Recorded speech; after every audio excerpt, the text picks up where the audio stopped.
Welcome back, everyone. Before we dive in, make sure you drop your thoughts and the lessons you took from this story in the comments. And don't forget to like and subscribe. Let's get into it. Damon Grant stepped closer to me in the courthouse hallway, close enough that I could smell his expensive cologne, the kind he only wore on days he wanted to feel powerful. "Today is the best day of my life," he said, his voice low and confident. "I am taking everything from you." He smiled as if the outcome had already been written, as if we were both acting out a script he had drafted alone. Behind him stood Sierra Blake, his assistant, his lover, his victory trophy. She did not say a word. She did not have to. Her smile did it for her, sharp, certain, cruel. The light from the tall courthouse windows slid over her gold bracelet, catching on the blue stone that glinted every time she shifted her wrist. I knew that bracelet far too well. People walked past us, lawyers, clerks, security officers, strangers with their own quiet disasters. No one paid attention to the small war unfolding in that narrow hallway. Damon straightened his tailored navy jacket and looked down at me the way a man looks at something already owned. "The condo is mine. The accounts are mine. You should have taken the settlement when you had the chance." I said nothing. I kept my hands folded in front of me, my back straight, my eyes steady. That silence irritated him more than tears ever could. He wanted fear. He wanted begging. He wanted proof that I was already defeated. Instead, all he got was my calm. "You always were quiet, Alexis," he continued, almost laughing. "Quiet women lose in court. My lawyer is a shark. Yours looks like he should be retired." His voice carried just enough to make a paralegal glance over before looking away again, deciding it was safer not to notice. Sierra shifted her weight and crossed her arms, lifting her wrist in the process. The bracelet flashed in the fluorescent light, the same gold and blue stone combination I had seen on my computer screen months ago. The one he bought with money he thought I would never trace. My stomach tightened, but my face did not change. Damon leaned in one last time, breath warm and confident near my ear. "After today, you will have nothing. No home, no leverage, no future." Each word was a deliberate blow. He wanted me to feel cornered before we ever stepped into the courtroom. That was when my lawyer stepped beside me. Mr. Leonard Hayes did not raise his voice. He did not rush. He moved with a deliberate calm that made the noise around us fade. He simply asked me one question. "Did you bring everything we discussed, Alexis?" I looked at Damon for the first time since we entered the courthouse and met his eyes directly. "Yes," I said, my voice steady. "Exactly as you asked." My fingers tightened slightly around the leather handle of my folder, the one that held months of quiet work. Mr. Hayes nodded once, satisfied. Then he turned slightly toward Damon and spoke in that same measured tone. "In that case," he said, "I suggest you prepare yourself, Mr. Grant. Today will be educational." There was no arrogance in his voice, just a quiet certainty that made Damon's smile falter for the briefest moment. Damon laughed, but the sound rang a little too loud in the hallway. "We will see," he said. He had no idea that the lesson had begun long before this morning. He thought this was the first move. He had not noticed the pieces already set on the board. I had never been the kind of woman who filled a room with noise. I filled it with order. For most of my life, I worked quietly behind the scenes, making sure numbers lined up, bills were paid, and problems were solved before anyone else even noticed they existed. That was how people like me survived in hectic cities like Chicago. You did not shout. You organized. That was how Damon had always seen me. Useful, reliable, invisible. When people asked what I did, Damon usually answered for me. "She works from home," he would say with a shrug. "She does some accounting, nothing big." The way he said it made it sound small, unimportant, easy, like I was just passing time while he lived a real life. In reality, I handled financial records for 3 small companies, all from a laptop at the dining room table in our downtown condo. I was the one who remembered tax deadlines, insurance renewals, and mortgage schedules. I was the reason our life ran smoothly, even when Damon forgot things. But because I did not wear a blazer and heels to an office or talk loudly about my work, he assumed it was barely work at all. After our marriage, I had put my full-time career on pause to support his. When he needed to relocate from Indianapolis to Chicago for a promotion, I was the one who packed up the apartment, handled the movers, and found a new place that fit his image.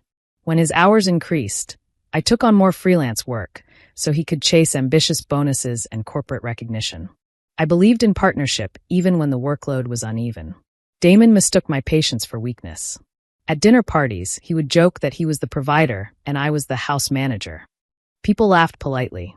Some of them looked at me with a kind of sympathetic amusement. I would smile and sip my drink. No one asked who actually tracked the money, who balanced every spreadsheet, who made sure the credit score stayed high and the debt stayed low. Quiet people often see the most because they spend more time listening than talking. I noticed when Damon started coming home later. I noticed when expenses increased without explanation. I noticed when his attention shifted from me to his phone, when affection was replaced by half-listened conversations and distracted nods. I noticed the way guilt made his eyes flicker away when I asked simple questions. But I did not accuse him. I observed.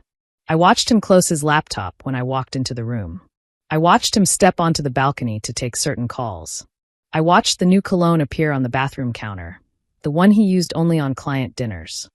In those small, silent observations, the real story of our marriage was already being written. The day everything changed was not dramatic. There was no shouting, no slamming doors, no neighbors listening through thin apartment walls. It was a quiet, rainy Tuesday in Chicago, the kind of day that made Lake Michigan look like dull metal and the whole city feel heavier. The sound of traffic drifted faintly through the bedroom window while I stood holding one of Damon's suit jackets. He had left it draped over the back of a chair, wrinkled and forgotten, the way he left many things for me to fix. I planned to take it to the cleaners, just like I always did. Out of habit, I checked the pockets. Damon had a habit of stuffing important things everywhere: business cards, flash drives, receipts. I had learned long ago that if I did not check, something important would inevitably be lost. My fingers brushed against a folded piece of thick paper in the inner pocket. At first, I assumed it was another business card. I unfolded it carefully. It was a receipt from a luxury jewelry boutique on Michigan Avenue. The total made me sit down on the edge of the bed. $5,000. The date was yesterday. The time was 2:30 in the afternoon. Yesterday at 2:30, Damon had texted me saying he was buried in meetings and would be home late. He had promised we would finally watch a movie together that night, something he had been postponing for weeks. Instead, he had been buying jewelry. My heart did not race. My hands did not shake. What I felt was colder than panic. It was the sensation of something clicking into place. I picked up my phone and opened social media, a platform I barely used except to keep up with distant relatives and clients' holiday messages. Damon had mentioned his new assistant once. Sierra, he had said casually. Sierra Blake. She is young, organized, always cheerful. She keeps things moving. It took less than 2 minutes to find her public profile. The most recent photo showed a manicured hand holding a glass of champagne inside the back seat of what looked like a black town car. On her wrist was a gold bracelet with a blue stone. The same bracelet, down to the design of the clasp and the shape of the stone, that matched the description on the receipt in my hand. The caption read, "Best night of my life." I did not need any more proof. The room did not spin. The walls did not close in. Instead, everything in that quiet bedroom seemed to sharpen. The dresser, the framed photo from our wedding day in Indianapolis, the neatly folded laundry. Surrounded by the life I thought we had built, something inside me finally went still.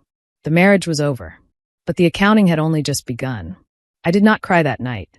I did not wake Damon when he came home smelling faintly of champagne and hotel soap. I did not throw the receipt at his face or demand an explanation in the kind of heated argument neighbors could hear through the walls. I did what I had always done when something did not make sense. I opened my laptop. Emotions create noise. Numbers create clarity. That had been my rule since my first accounting class in college. I created a new file and gave it a simple, private name only I would ever recognize: balance. Then I began to work. The rain tapped softly against the window as I logged into our shared financial accounts, my fingers moving with calm precision. I started with the basics: credit cards, savings accounts, mortgage payments. Damon had always believed I did not pay close attention to those things, that I merely clicked buttons when he asked. He thought money just appeared when needed and vanished when spent. I pulled every statement from the last 3 years. The data filled the screen in long lines of dates, amounts, and vendors. Patterns appeared almost immediately. Small charges at first: restaurants, rides, gifts from upscale stores. Then larger ones: hotel bookings, flights, jewelry purchases, all clustered around the dates and times when Damon said he was traveling for work or too busy for dinner. The math did not match his salary, even with bonuses included. There were gaps that only deception could fill. Next, I checked my own records. Each month, I transferred money to Damon's account to help cover household expenses. In the memo lines, I had always written simple notes like mortgage or utilities or insurance. At the time, those notes were just a way to track my personal budget. Now, they were timestamps on my contribution. I created multiple tabs in the spreadsheet. One for income, one for expenses, one for gifts, one specifically labeled with Sierra's name. Slowly, a picture formed. Not an emotional story, not a dramatic confession, but a financial portrait of betrayal. Damon was not just cheating on me. He was financing another life. Every dollar he spent on Sierra came from money I had helped earn or carefully saved. Our future, a house fully paid off, a comfortable retirement, maybe children someday, was being used to decorate someone else's present. I leaned back in my chair and looked at the screen full of numbers. This was no longer about heartbreak. This was about restitution. For the next several weeks, I lived in two different worlds inside the same condo. In front of Damon, I was the same quiet wife he had always known. I cooked dinner. I asked how his day had gone. I nodded when he talked about clients and stress. I listened when he complained about how everyone wanted something from him. I even smiled when he pretended to care about my work. Damon never noticed anything was wrong. In his mind, I was exactly where he had left me, in the background. When he walked in talking loudly on his phone, I handed him his mail. When he tossed his keys on the kitchen counter, I moved them to the small dish by the door. When he said he would be home late, I told him to be safe and turned back to my laptop. But when he left for work or fell asleep beside me, I became someone else. I turned the small storage room off the kitchen into a private office. I cleared out old boxes and stacked plastic bins against one wall. I dragged in a folding table and set up my laptop, a lamp, and a locked metal box for printed statements. That cramped room became my war room. That was where I spread out bank statements, receipts, and spreadsheets. That was where I followed the trail of money Damon had never bothered to hide properly because he thought I would never look closely. The smell of cardboard and dust mixed with the soft hum of the laptop fan while I worked well past midnight, night after night. The condo was the first thing I checked in detail. Years earlier, I had received a large inheritance from my grandmother when she passed away in Indianapolis. Damon had convinced me to put most of it toward the down payment on the condo. "It will give us a strong start in Chicago," he had said, hands warm around mine. "We will both benefit. It is our future." He told me it was easier if it went through his account. I had trusted him. Now I traced every dollar. I pulled the wire transfer records from my bank in Indianapolis. I compared them to the deposits into Damon's account. The money from the inheritance had gone directly into his account, and from there straight to the developer's account for the condo purchase. The amount matched exactly. Not a cent of the down payment had come from Damon. The mortgage was no different. Every month, I transferred the payment amount to his account so he could press the final button himself.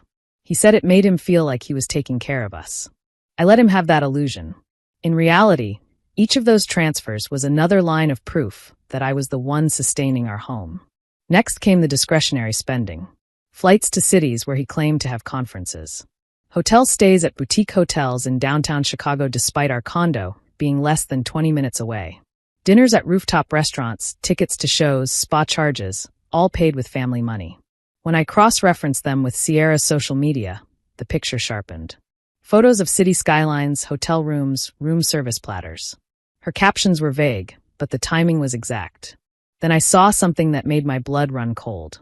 Large transfers to betting sites, thousands of dollars at a time, always right after Damon received a bonus or closed a deal.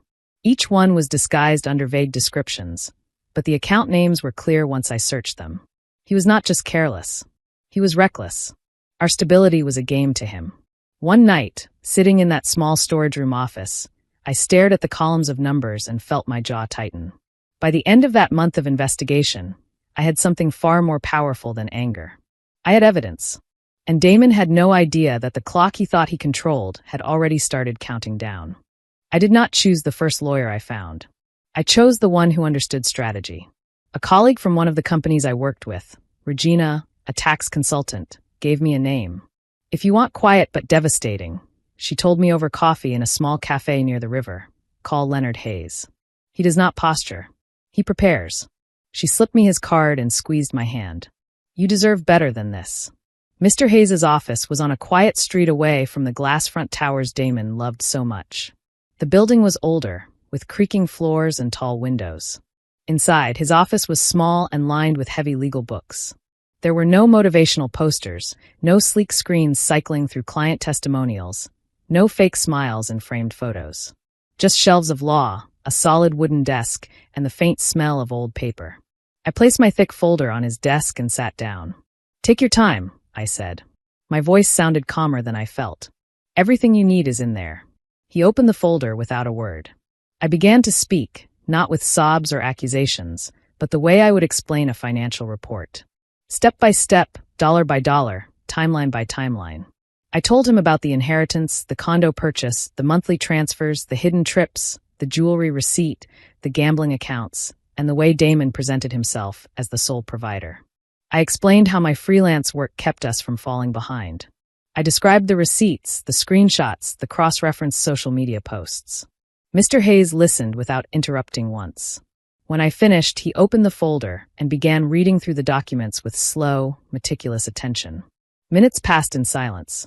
He turned pages, studied numbers, compared dates, made a few notes in the margins. The ticking of the wall clock grew louder in my ears as I waited. Finally, he looked up. "You did not come here for sympathy," he said.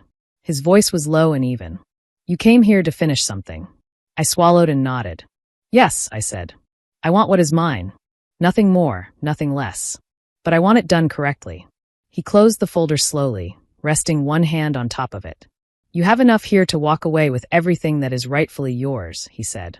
"Possibly more. But only if we do this carefully. We will need patience and precision." A small spark of something I had not felt in weeks flickered in my chest. Control. "What do we do?" I asked. The words felt like the beginning of a new ledger, blank but ready to be filled. He leaned back slightly in his chair. "We let him think he has already won," he replied. "We let him talk. We let him show the court exactly who he is. And when the time is right, we place the truth, this truth, where it cannot be ignored." I nodded slowly, imagining Damon's smug expression. "He will not see it coming," I said. He never believed I paid attention. Mr. Hayes gave the smallest hint of a smile. "That will be his mistake," he answered. "You, on the other hand, have done the kind of work most attorneys hope their clients are capable of. Now let that work speak." For the next several weeks, life at the condo moved forward in a strange, divided rhythm. Damon talked about work trips to New York, late meetings in the Loop, and tough decisions at the office. I listened, nodded, and signed the divorce petition when the time came, watching him smile as if he had already claimed victory. One evening, as he buttoned his shirt in front of the bedroom mirror, he glanced at me and said, "This does not have to be messy, Alexis. If you just sign what my lawyer proposed, you can make this easier on yourself. I will be generous." I looked up from my laptop and met his eyes in the mirror. "Generous," I repeated softly. "Damon, you are giving me less than half of what I brought into this marriage." He sighed, irritated. "You brought stability, sure," he said. "But I brought the real income. The condo, the lifestyle, the security. The court will see that." I closed my laptop and stood. "We will let the court decide what it sees," I replied. He scoffed, grabbed his watch, and left the bedroom without another word. Damon arrived at the courthouse on the morning of the hearing, as if he were walking into a celebration instead of a divorce proceeding. His charcoal suit was perfectly tailored, his tie perfectly knotted, his haircut sharp. He wore the confident smile of a man who believed that the story would end exactly the way he had decided.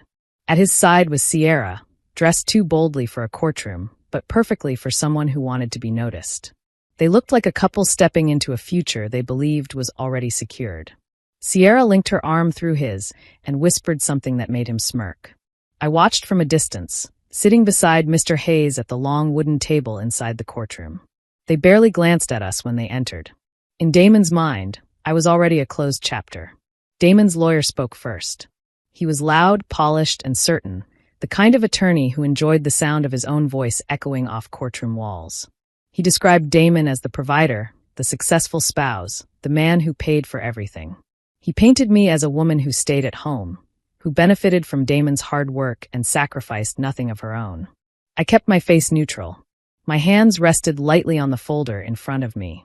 Damon sat back in his chair and nodded along with every flattering word. I watched his profile, the way his jaw tightened when his lawyer embellished his sacrifices, the way he smiled when the attorney emphasized his generosity toward me. Sierra sat in the hallway outside, probably imagining how she would redecorate the condo. The judge listened quietly, occasionally making a note. Her expression did not change, but her eyes were sharp. When Damon's lawyer finished, he flashed a confident look in our direction before taking his seat. The courtroom felt like it was holding its breath. Then Mr. Hayes stood. He did not rush. He straightened his jacket, put on his glasses, and opened my folder with calm hands. "Your Honor," he began, "this case is not about emotion. It is about records." His voice did not rise, but every word carried clearly. He began with the condo. He showed the judge the documentation of my inheritance from my grandmother, the exact amount, the date of the transfer from my bank in Indianapolis into Damon's account, and then the payment from Damon's account to the developer for the condo purchase. The chain was uninterrupted. The money was unmistakably mine. "Every dollar of the down payment on the marital home," Mr. Hayes said, "came from funds inherited by Alexis Grant. None of it originated from Damon Grant's income." Damon shifted in his seat, his posture less relaxed. His lawyer cleared his throat, already planning an objection that never landed strong enough to matter. Then Mr. Hayes moved to the mortgage payments. He presented the monthly transfers from my account into Damon's, each labeled with clear memo lines indicating mortgage payment. He showed how Damon's account then sent payments to the lender, often within 24 hours. "These demonstrable patterns," he said, established that Mrs. Grant was the primary, and in many instances sole, source of mortgage payments. Damon's lawyer tried to interrupt, arguing that marriage was a partnership and contributions could not be reduced to bank statements. The judge held up a hand. "Counselor," she said, "I will hear the records. You had your opportunity to present your narrative. Now I will see the numbers." Then came the spending. Flights, hotels, jewelry, restaurants. One by one, Mr. Hayes displayed statements, receipts, and printouts. Each of these charges, he explained, occurred during periods when Mr. Grant reported that he was traveling for work or unavailable due to professional obligations.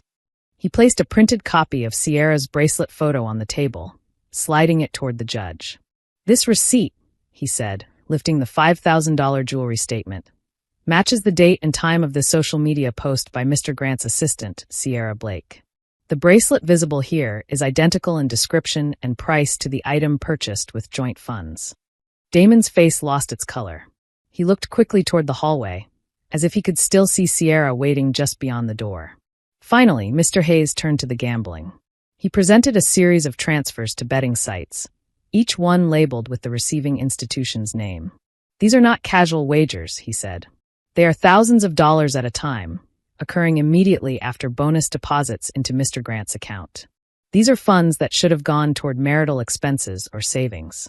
Instead, they were risked and lost." The courtroom was silent now. Even the rustle of papers had stilled. Damon no longer looked confident. He looked cornered. He glanced at his attorney, who was now flipping through his own thin stack of documents with increasing panic, searching for something that could counter what had just been laid out. "Your Honor," Mr. Hayes continued, letting a brief silence stretch for emphasis, "what you are seeing is not merely irresponsible spending.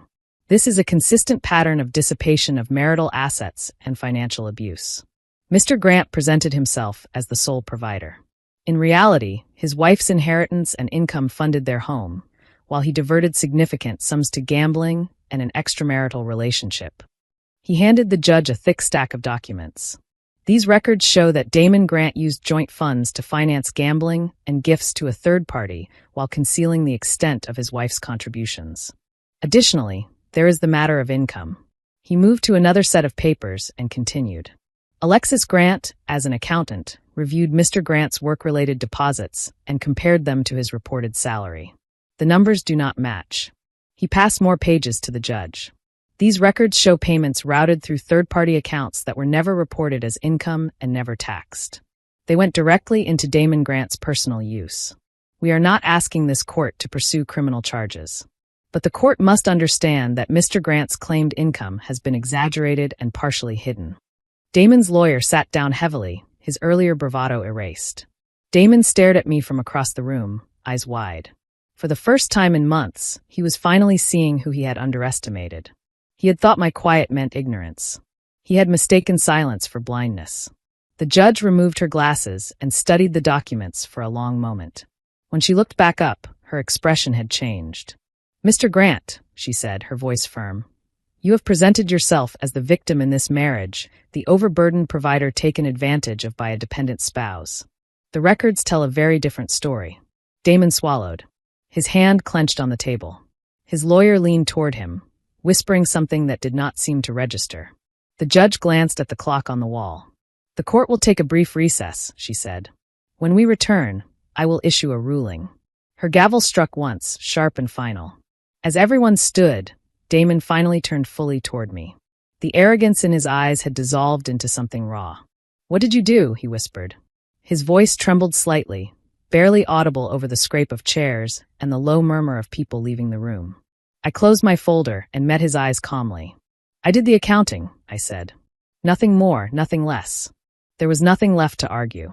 The numbers were already speaking. During the recess, I stepped into the hallway with Mr. Hayes. The air felt cooler outside the courtroom, though the building's heating system hummed steadily. "You handled yourself well," he said quietly. "Many people let emotion ruin their case. You let the truth do the work." I exhaled slowly, letting tension leave my shoulders.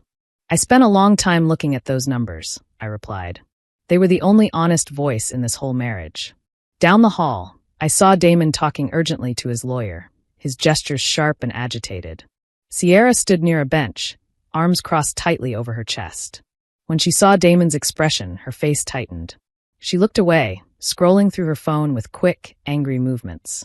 The bracelet on her wrist flashed again, a reminder of every lie that had brought us here. When the judge returned and everyone resumed their seats, the room felt smaller. The air was heavy with expectation. No one shuffled papers now. No one whispered. All eyes were on the bench. The judge did not speak slowly. She did not soften her tone.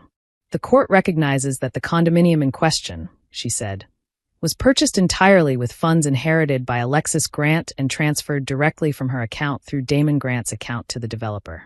Accordingly, the condo is recognized as the separate property of Alexis Grant and is not subject to division in this divorce." Damon's head dropped slightly. The future he had already claimed in his mind began to fracture. "The court further finds," she continued, "that Damon Grant dissipated marital assets through gambling and gifts to a third party, specifically his assistant, Sierra Blake. He is ordered to reimburse Alexis Grant for half of the proven losses documented in these records." Damon's lawyer closed his eyes briefly. Sierra shifted in the hallway, clearly aware that her name had just entered the record in a way she had never anticipated. "The vehicle purchased during the marriage," the judge went on, "will remain with Damon Grant, along with the remaining loan obligation. Remaining joint funds, after restitution, will be divided in a manner reflective of the contributions and documented misuse presented here." With each sentence, Damon's future grew narrower. The image of himself as triumphant victor evaporated. I did not smile. I did not fist my hands in celebration. I simply breathed, feeling my lungs fill fully for the first time in a long time. The judge concluded the ruling with a final statement acknowledging my contributions and the imbalance between appearance and reality in our financial life. Then the gavel came down, closing the case. Outside the courtroom, Sierra was waiting near the elevators. Her patience vanished the moment she saw Damon's face. "Did we win?" she demanded, stepping forward. Her voice held a sharp edge that drew a few glances from nearby attorneys. Damon shook his head once, jaw clenched. "What do you mean, no?" she snapped. "You said the money was yours. You said we would be able to live well, that the condo was going to be our fresh start." Damon opened his mouth, then closed it again. There was nothing he could say that the numbers had not already destroyed. "You lied," she said, her eyes narrowing. "You lied to me about everything." She pulled her arm away from his grasp, turned sharply on her heel, and walked toward the elevator without looking back. The bracelet on her wrist caught the light one last time before the elevator doors closed. Minutes later, as Damon stood alone in the hallway, his phone rang. He glanced at the screen, hesitated, then answered. His voice dropped, but the tension in his shoulders told the story clearly. It was his company. The audit I had quietly set in motion weeks earlier had reached them. The financial irregularities in his accounts were no longer his private secret. "I can explain," I heard him say, his voice strained. He paced, one hand pressed to his forehead. Whatever response he received made him stop mid-step. You cannot do this, he said, louder now. After everything I did for the firm, he stopped again, listening. His shoulders slumped. The call ended, and he stood staring at his phone as if it were a foreign object. By the time Damon walked out of the courthouse that afternoon, he no longer had the life he recognized. The condo was mine. Large sums he once called his were balanced against what he owed. His job was in jeopardy, not because I screamed or threatened, but because the truth had finally reached the places he thought were shielded. I walked past him without stopping. He looked at me as I passed, eyes filled with a mixture of anger, disbelief, and something else, fear. He opened his mouth, but no words came. There was nothing left to say. Some endings do not need speeches. They only require clarity. Outside, the air was cool against my face. The sky over Chicago was gray, but for the first time in a long time, it did not feel heavy. It felt open. The courthouse steps seemed less daunting on the way down than they had on the way up. People moved around me, each with their own cases, their own worries, their own stories. Mine, for once, felt like it belonged entirely to me. At the bottom of the steps, Mr. Hayes extended his hand. I shook it firmly. Congratulations is not the right word, he said quietly. But you did something very difficult, and you did it well. I nodded, feeling a steady calm settle in my chest. Numbers never lie, I replied. People do. But numbers always tell the truth eventually. He gave a small nod of respect. If you ever need anything in the future, he said, my door is open. I thanked him and turned toward the parking lot. My car was exactly where I had left it that morning, ordinary and unremarkable. I unlocked it, slid into the driver's seat, and sat for a moment with my hands on the steering wheel. The condo was mine. The silence waiting inside it was mine. For the first time in years, the quiet did not feel like something imposed on me. It felt chosen. Damon had wanted freedom without responsibility. He had wanted to walk away from me and our life with a new partner, a new home, and unearned wealth. He got a different kind of freedom, one stripped of illusions. I drove home through streets I now realized I had always navigated alone. Grocery runs, late-night pharmacy trips when he was too tired, bank errands during his long lunches. The city moved steadily around me, indifferent to my victory and his loss. That was oddly comforting. The world did not end when one marriage did. It simply kept moving, leaving space for something new. When I stepped back into the condo, the stillness wrapped around me like a clean sheet. No scattered jackets, no shoes tossed in the hallway, no phone calls vibrating on the counter. I placed my folder on the dining room table, the same place where I had first opened my laptop on that rainy Tuesday and started the file called Balance. I walked to the large window overlooking the city and rested my hand against the cool glass. The skyline stretched out in front of me, concrete and steel and glass, steady and unmoved by individual dramas. Somewhere out there, Damon was beginning to understand that control had never been his. He had only been borrowing it from my silence. I returned to the table, opened my laptop, and deleted the file titled Balance. I did not need it anymore. The numbers had already done what they were meant to do. There would be future spreadsheets, new clients, new goals, new plans. But this particular ledger was complete. The final total had been calculated, and the outcome, for once, was in my favor. I made myself a cup of tea and sat in the quiet, listening to the faint hum of the refrigerator and the distant sounds of traffic drifting up from the street below. My life was smaller now in some ways, but it was also cleaner. There were no hidden accounts, no secret hotel bills, no gambling transfers disguised as business transactions. There was only me, my work, and a home that truly belonged to me. Revenge, I realized, does not always look like shouting or broken plates or dramatic confrontations. Sometimes it looks like patience. Sometimes it looks like spreadsheets and late-night calculations. Sometimes it looks like a woman who refuses to be loud, but refuses even more to be blind. It looks like walking away with what is rightfully yours while the person who underestimated you finally faces the cost of their own choices. I took a slow breath and let it out. The future was not something vague and distant anymore. It was a line of days stretching out in front of me. Days where my quiet would no longer be mistaken for weakness.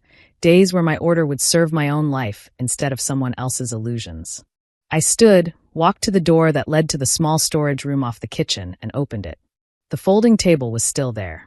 The lamp, the empty boxes, the cleared space on the floor. It had been a war room once. Now it was just a room. I turned off the light and closed the door. Some battles do not need to be remembered every day to matter. Their results are enough. I walked back into the living room, sat on the couch, and allowed myself to simply exist in the quiet. No ledgers, no timelines, no courtroom schedules, just the soft sound of my own breathing in a home that was finally, unquestionably mine. If you enjoyed this story, please like, comment, and share this video with your friends. Subscribe and turn on the notification bell so you never miss a powerful story drop.